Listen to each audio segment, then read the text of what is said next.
Good morning. It is Thursday, March the 4th, and this is The Drill.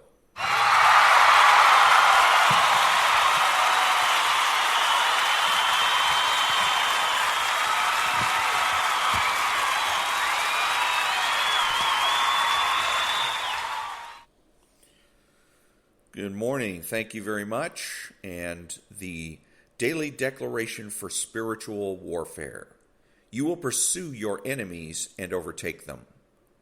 My precious child, you do not need to be filled with terror and fear when your enemies plot against you and pursue you. Trust instead in me. For indeed I am your God, and your times are indeed in my hands. In the shelter of my presence you are hidden from your enemies and from the intrigues of evil men. Do not be afraid of your enemies. I have given them into your hand. Not one of them will be able to withstand you. But don't stop. Pursue your enemies. Attack them from the rear. For I, the Lord your God, have given them into your hand. I will remove your enemies from your land just as I would remove savage beasts, and the sword will not pass through your country. Prayer declaration. I trust you, Lord. I celebrate and shout because you are kind. You saw all my suffering and you cared for me. You kept me from the hands of my enemies, and you set me free. I will praise you, Lord, for showing great kindness when I was like a city under attack. You answered my prayer when I shouted for help. Amen. And welcome to all the butchers, bakers, and candlestick makers. I am Ron, your host, and the only true conservative in the United States today. So today I have the lockdown, a little segment about the lockdown, and about Governor Cuomo's dilemma. All that and more when I come back.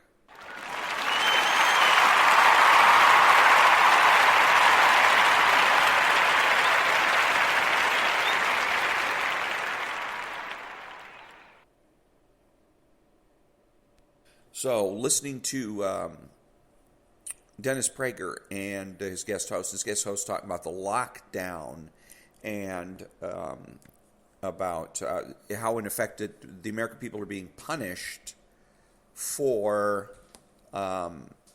being punished for something that's beyond their control because of this virus. Now, and I'm thinking to myself, well, where did this come from? Because again, everything in life is foundational, and that there's a foundation for this lockdown, this whole lockdown business. And what is the foundation of that? And the foundation of it is, and I believe that it started with Crowleyism. Herbert Crowley, who wrote the book called The Promise of American Life, in which he is rationalizing the fact that government, he tries to make the case that government has rights. An activist, the reason, because I kept thinking to myself, why is it that government shouldn't be activist? You know, part of his tradition. Well, it shouldn't be activist because it never has been, and there's no reason to change to that. But then you get, of course, from the left who doesn't want to listen to reason, saying, why not? And so you feel that you should have an answer to that question. And you don't have to. You should be able to just say, because it isn't, and leave it at that. And if they don't like that as an answer, the response to that is too bad. Okay? Because it's not my job to make the case for the status quo. Okay? But where else beyond tradition do we get the idea that the government has to be a neutral third party? As the left likes to say, does it have to be that way? And in this particular case, yes, it does. And we know that with absolute certainty that the government has to be, in our democracy, perhaps in European ones, I haven't bothered to think about it, but definitely in the United States of America, it has to be neutral because, as I've said before, and think about it yourself, don't take my word for it, that there's only one set of rights in any government, any peoples, any nation, any city, state, whatever. Either the government has rights or the people have rights. No such thing as both. There's just no such thing. It doesn't work. Okay, because then you have competing rights. So whose rights are more important, the government's rights or the people's rights? Well, so Herbert Crowley made the argument that the government has the right to advance whatever causes that it thinks are noble. But he didn't use the word rights. He basically just ridiculed the Constitution and ridiculed the idea of individual rights as being ineffective, and so therefore the government should be activistic, should be actively looking to promote good ideas and demote bad ideas. But in order for the government to do that, it has to have rights. Okay, so now he never suggests that the individual be stripped of their rights. So now what we have is a situation where in our government and in our country today, competing rights. The rights of the people versus the rights of the government. Now, the government will never refer to those as rights. They will always talk about a compelling interest. Doesn't the government have a compelling interest? And the answer to that is it depends on what you're talking about. The real question, though, is do compelling interests trump rights? And the answer to that question is no, they do not. Government in our society, in our country, has to be neutral, must be neutral, because the people are the ones with the rights. End of story. Had we been following that, and Herbert Crowley wrote his book in the early 1900s. I think it was 1901, 1902 when he got it published. So it's going back quite a ways. And that book has set the foundation for all of the rights that the government claims to have. In particular, when the left has in this country said given rights away to supposedly various groups. Okay, we will empower you, and black rights, women's rights. Basically what it means is government rights. The right of the government to promote black interests and women's interests. But again, the government has no rights. Okay? So it is the people that have the rights. The government is simply here to solve or resolve disputes between individuals. If I, as a man, have a dispute with a woman, we can go to court and we can both be confident that the dispute will be resolved by the government in a fair manner. And we know it's going to be fair because we know the government's not going to stick its nose in it. The government is not going to get involved. The left wants to create fiction. They want to create rationalizations for why the government should get involved. Well, but you understand, women are a minority, blacks are a minority, Hispanics are a minority, and white people are running rampant. Richard Pryor that had a joke in one of his albums, and he said, it was to celebrate the bicentennial of the United States, and he said, we're here to celebrate 200 years of the white man kicking ass.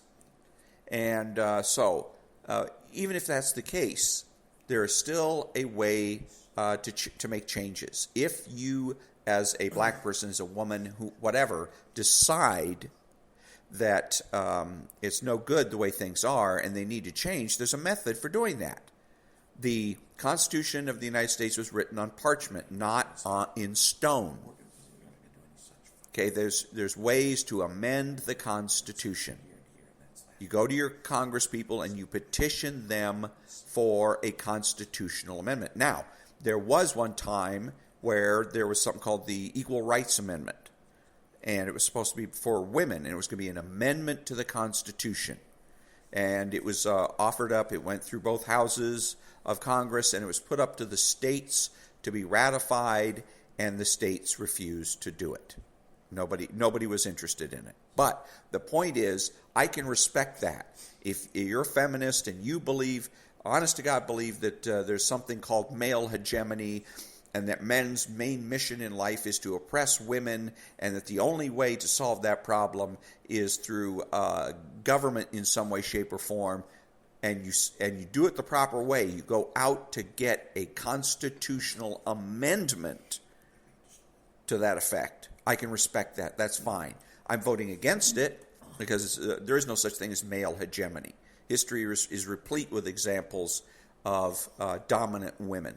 I mean, anyways, so I'm not going for it. But if 75% of my fellow Americans say yes to that amendment, I have no choice but to respect it. But if you're going to try and go around the Constitution, which is what the left is always trying to do, not respect the law, but go around it, trying to find loopholes in the law, I can't respect that. But in this particular case, again, with the dueling rights, that's what you end up with is you're asking the government to decide whose rights, very often this is the case, whose rights are more important, the individual's rights or the government's rights? And that's a loaded question. And who do you think that they're going to, it's a conflict of interest is what it actually is. Because who do you think the government is going to support? Who do you think that they're going to be biased in favor of supporting? Government rights. And that's not liberty, and it's certainly not independence.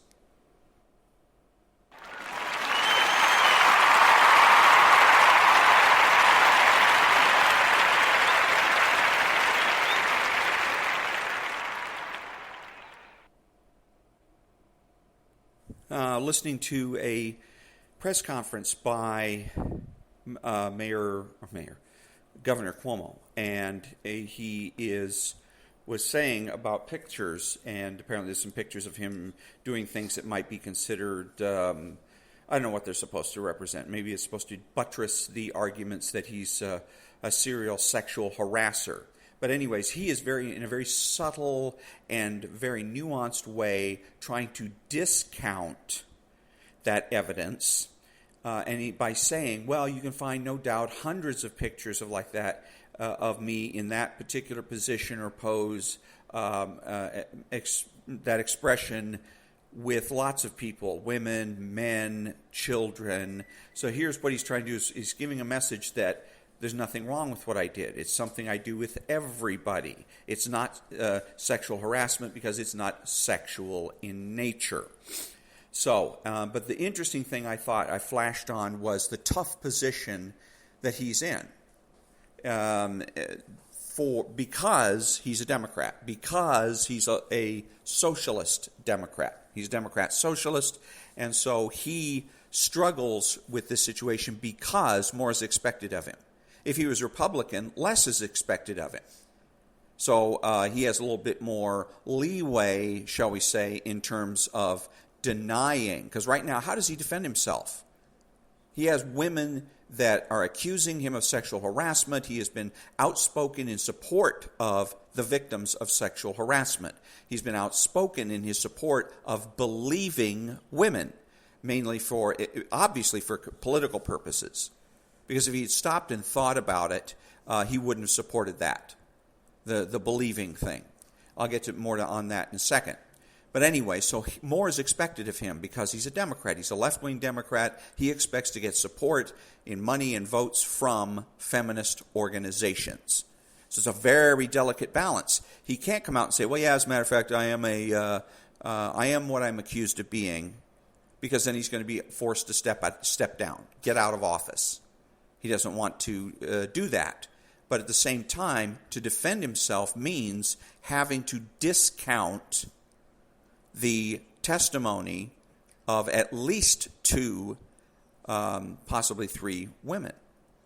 And discounting that testimony, defending himself, saying, well, you know, it's not really sexual harassment, or they were dreaming, or they made it up, or whatever, is then going to put him at odds with what he has professed to support in the past. This is a prime example of socialist policies coming back to bite the socialists in the ass. I have spoken on my podcast before. One of the reasons that you don't want to become a socialist is because it doesn't work. It is counterproductive. It doesn't empower you. It gives you less power. And if you doubt that, look at get a copy of it. It'll probably be on YouTube and other places, of his press conference, and watch this guy squirm. Watch him, hemming and hawing and ducking and dodging, because he's got to play this exactly right. He is tiptoeing through a political minefield, and he deserves it. He's a scumbag all the way. Now, one issue that I had thought about earlier is motive, because I thought, well, everybody loves, because there's a talk about on the radio about how many people in the media were saying what a swell guy Mr. Cuomo was. He's the best thing since buttered bread. He wrote a book. He got an Emmy Award. Yammy, yammy. Him and his brother are on television yucking it up. He's just a swell guy. Now, all of a sudden, we turn on a dime, and all of a sudden, Mr. Cuomo is under investigation, which he said, by the way, that he was going to cooperate with. And, of course, he's going to cooperate. He has no other choice politically and very possibly legally but to cooperate. But he wants to make it sound like that's a feather in his cap for cooperating. But anyways, so everything was swell with him until he did one thing. He supported Donald Trump. He and, as a matter of fact, Newsom supported Donald Trump. What's happening to Newsom right now? Facing a recall. What's happening to the governor of New York? He's facing impeachment. And both of them complimented Donald Trump in the middle of the COVID-19. Both of them came out and said, the president's doing a good, solid job. He is making sure that we get what we need, when we need, how we need it. They broke ranks, and it stunned me at the time. I thought, I can't believe this. I didn't think there'd be anybody on the list that would ever, support Trump. But they did.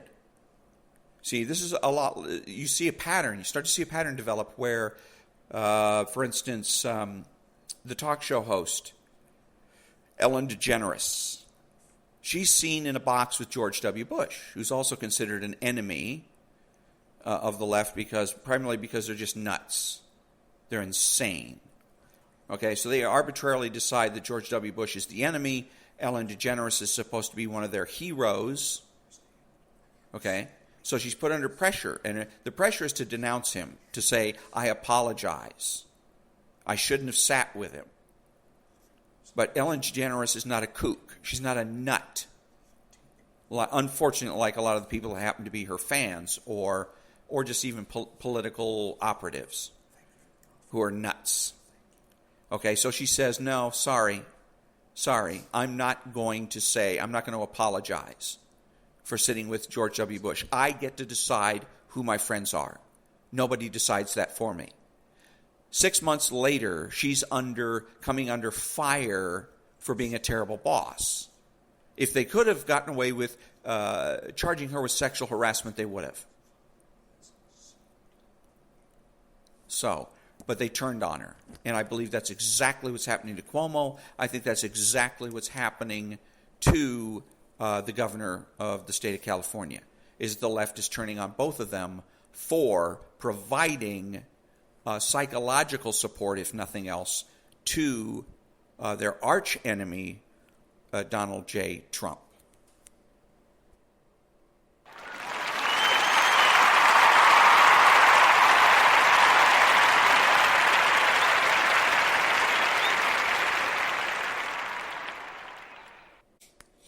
Thank you. So 40 days or so into the administration, and what have they accomplished? Nothing. Absolutely nothing. All we hear from the administration is their plans. And that's all we ever hear about from the Democrats is plans.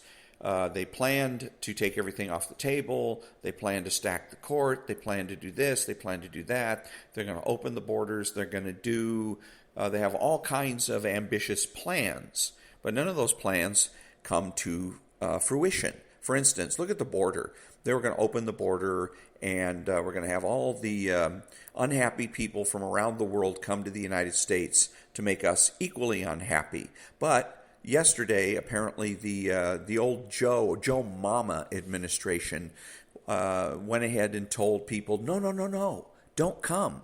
Not yet. Wait. Wait for us to get prepared. For what?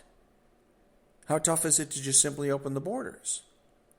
Well, that doesn't require much in the way of preparation. So again, more plans and more plans, and they never really get around to getting anything accomplished.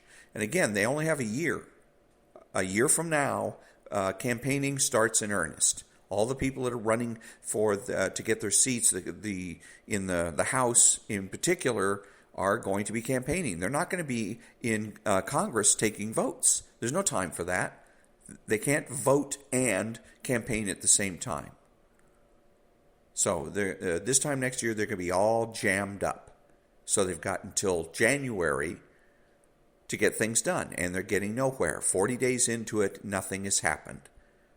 Except Joe has provided a fig leaf. He's written some executive orders, and some of which may not even be constitutional and may very well end up getting challenged in court. But that's all that's happened. Nothing else has happened. Again, Nancy Pelosi came out yesterday and talked about her ambitions, about what it is she wants to happen, about her plans, but none of it has come to fruition. H.R. 1. We're going to do H.R. 1 because we're superior people. We're better than everybody else, and we know what's best for the country. We're not going to listen to our constituents. We're only going to listen to the Democrat National Committee, or we're going to listen to George Soros. I love the phrase she used, dark money. We got to get rid of dark money. Does that include George Soros? Does that especially include George Soros? I doubt it. So, but anyways, look at all the plans that they have, and all they keep coming back with is more plans. We have plans to do this, we have plans to do that. Supposedly, there's plans in the work to make Puerto Rico a state. But again, it's just plans, same crap they said before the election. So, I'm not going to get all worked up over it. I'm not going to get all worried about it. I think that the vast majority of this BS is just that, and that this time next year, we're going to find that nothing has been accomplished on their side, that they're still talking tough. They're still talking big. I dare you to knock this chip off my shoulder. I dare you to cross this line. I dare you to step in this circle. And it's just going to be endless bluffs. Bluff, bluff, bluff, bluff, bluff. They passed something in the House yesterday that was, again, exactly along party lines. Came out of the House, and not one single Republican voted for it. So, again, the pressure is not on the Republicans. It's not on you and me as conservatives, as true conservatives. The pressure is always on the left. The pressure, the more bold talk they make, the more pressure they create for themselves. And sooner or later, something's got to give. And especially since they don't respect reality.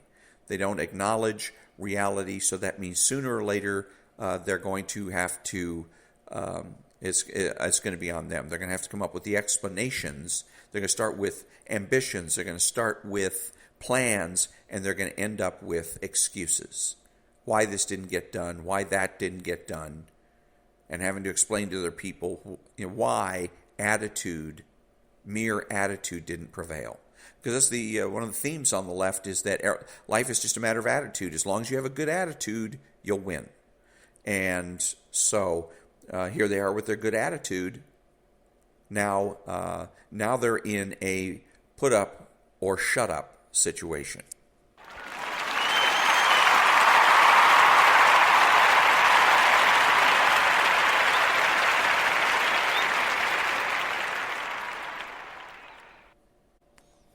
Thank you. So, Hugh Hewitt, and just something occurred to me with regards to January 6th, because you hear Hugh Hewitt always talking about how, and he's a Trump hater anyways, but about this riots, he says, riots and this and that and the other thing, and so what is the alternative to that? Is I always say nothing more than tourists. That's what I saw on the cameras or whatever. I don't know if it was the news where I saw it or Instagram or wherever, but all I saw was a bunch of tourists and seeing the people entering their house. Now, you may say then, well, what about reports of violence? What about reports of deaths? What about reports that destruction, certain types of destruction that was going on in the house? To which I say, political propaganda. 2 words, political propaganda.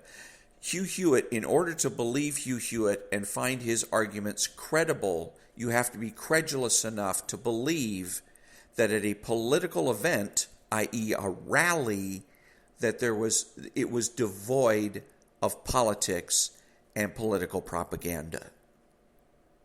And it's just not so.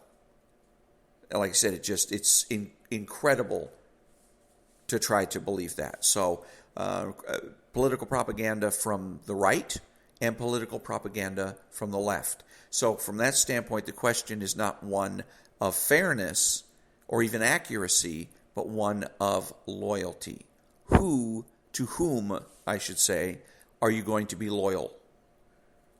The right or the left?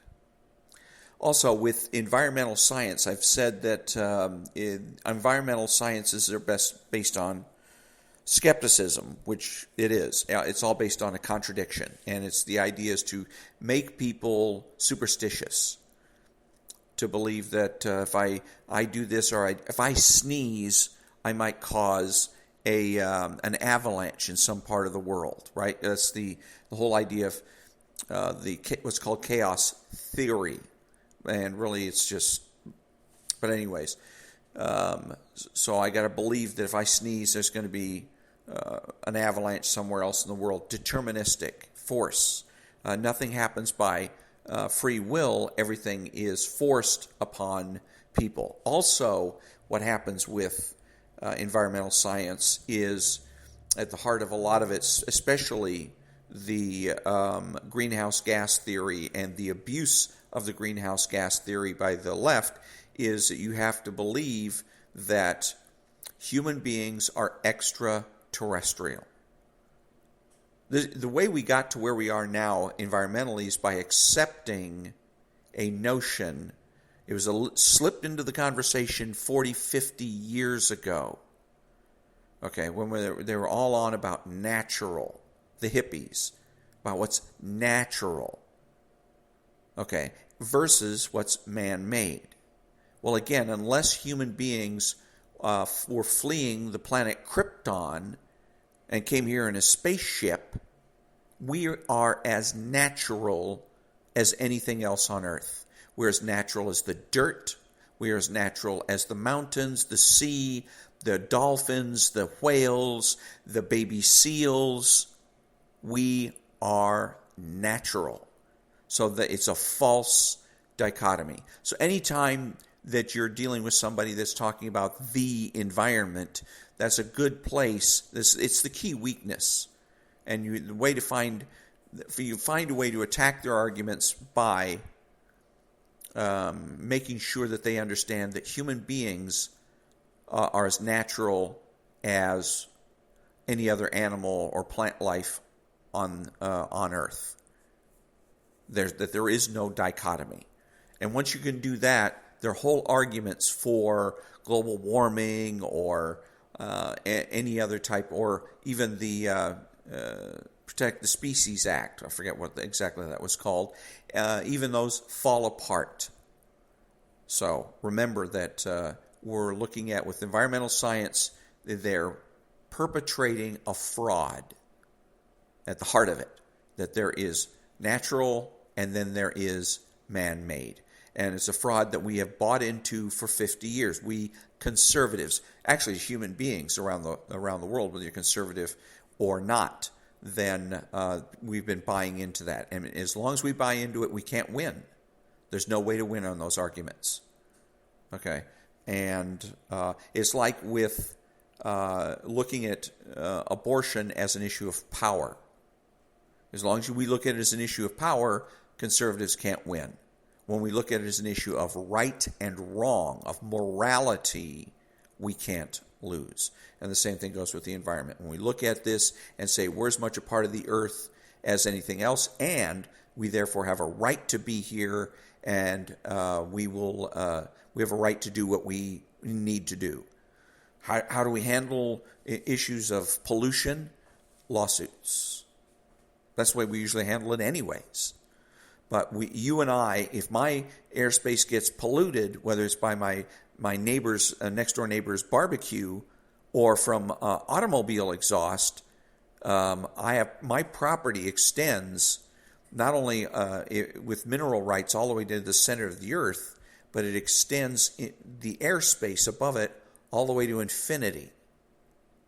So if you're polluting my airspace, I can go ahead and sue you for that.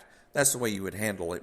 You handle everything as a property issue and as a property rights. It's the only sane thing to do. So that brings me to the end of another episode of The Drill. Be honest, be smart, be beautiful. And until next time, I'm Ron, and that's The Drill.